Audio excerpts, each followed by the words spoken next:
In the name of Allah, most gracious, most merciful, my dear viewers, Assalamu alaikum. Hope so you people are taking good care of yourself and your loved ones.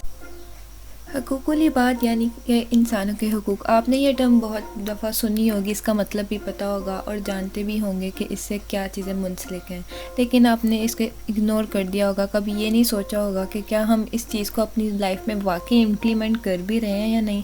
کیا ہمیں اس کو implement کرنا بھی چاہیے؟ کیا میں اس کے according چل رہا ہوں؟ جو بھی اللہ تعالیٰ کا فرمان ہے کیا میں اس کے مطابق چل رہا ہوں یا پورا اتر رہا ہوں؟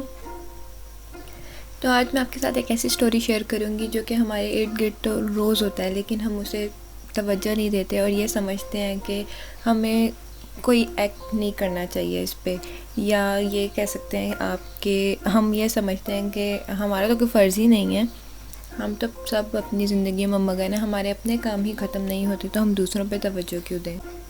تو بڑھتے ہیں اپنی سٹوری کی طرف، اور وہ یہ ہے کہ ایک میڈ جو ہے وہ جاتی ہے اپنی مالکن کے گھر کوارنٹائن کے ڈیز میں اور جا کے ڈور ناک کرتی ہے.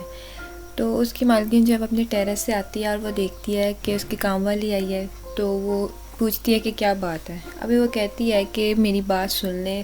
آگے سے وہ کہنا شروع کر دیتی ہے کہ تمہیں پتہ نہیں ہے یہ کوارنٹائن چل رہا ہے، ابھی تمہاری کوئی ضرورت نہیں ہے یہاں پہ، جب تمہاری ضرورت ہوگی تو میں تمہیں خود ہی بلا لوں گی. تو وہ کہتی ہے اچھا اب میری بات تو سنیں، میری بات تو سنیں. وہ اسی طرح کرتی رہتی ہے لیکن اس کی بات نہیں سنتی اور وہ ٹیرس سے واپس چلی جاتی ہے. تو جو میڈ ہے وہ جب گھر واپس آتی ہے تو اس کے پاس کھانے کے لیے کچھ بھی نہیں ہوتا. وہ سوکھی روٹی جو اس نے رومال میں رکھی ہوتی ہے 1-2 دن سے وہی نکالتی ہے اور پانی لیتی ہے ایک باؤل میں اور اس کو اس میں ڈپ کر کے اپنی چھوٹی بہن کو کھلاتی ہے. جب وہ اسے چھوٹی بہن کو کھلانے لگتی ہے تو اس کی چھوٹی بہن پوچھتی ہے کہ کیا آج ہم یہ کھائیں گے؟ تو وہ افسردگی کے ساتھ کہتی ہے ہاں ہم یہی کھائیں گے.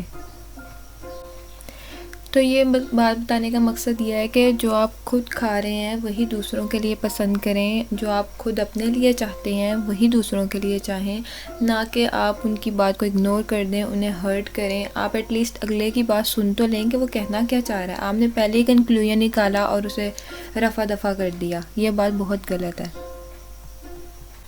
Now I would like to share another story and that is also realistic، اور وہ یہ ہے کہ بچہ ہوتا ہے چھوٹا، ٹھیک ہے، اس کے پیرنٹس اسے چھوڑ کر چلے جاتے ہیں. جب اس کے پیرنٹس اسے چھوڑ کر جاتے ہیں تو کچھ عرصے بعد اس کی ماما تو واپس آ جاتی ہیں لیکن اس کے بابا واپس نہیں آتے.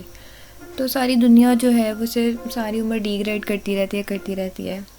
ایون کہ اس کے اپنے ریلیٹیوز اسے نہیں بخشتے، نہ اسے کھانے پینے کے لیے اچھا دیتے ہیں، نہ اس کی ہیلپ کرتے ہیں.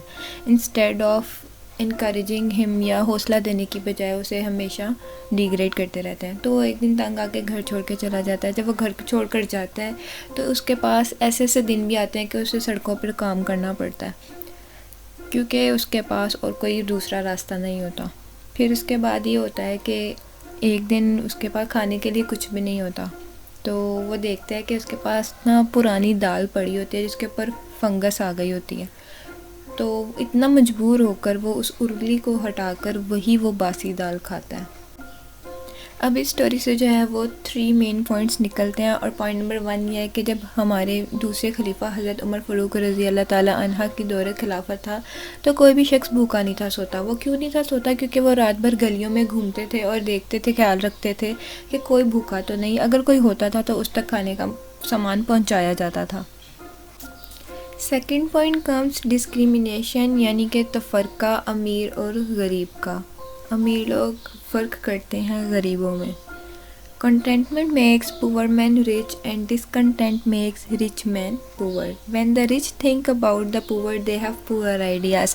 جب بھی ایک امیر انسان غریب کے بارے میں سوچتا ہے اس کا سٹینڈرڈ اس سے بھی زیادہ نیچے گرا کے سوچتا ہے، نہ کہ وہ اپنے برابری کا سوچتا ہے کہ وہ جو خواہش کر رہا ہے یا اس کی جو خواہشات ہیں اس کے مطابق نہیں سوچتا کہ میں اس کے لیے بھی وہی سوچوں. وہ اس کو اور ہی گرا دے گا اور بدتر سوچے گا، کیونکہ غریب کو تو انسان سمجھا ہی نہیں جاتا آج کل کے زمانے میں. And the third point is about our behavior، حسن اخلاق.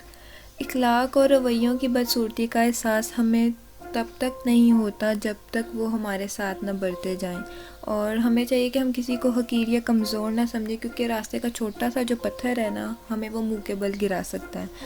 ہم بدقسمتی سے اس بد نصیب معاشرے کا حصہ ہیں جہاں پیسے کو فوقیت دی جاتی ہے، اسٹیٹس کو فوقیت دی جاتی ہے، لیکن انسان کی زندگی کی کوئی وقت ہی نہیں۔ تم نے اخلاص کو افلاس سے بدل ڈالا، تم نے اخلاص کو افلاس سے بدل ڈالا، وقت یوں ہی نہیں تم کو گھماتا پھرتا۔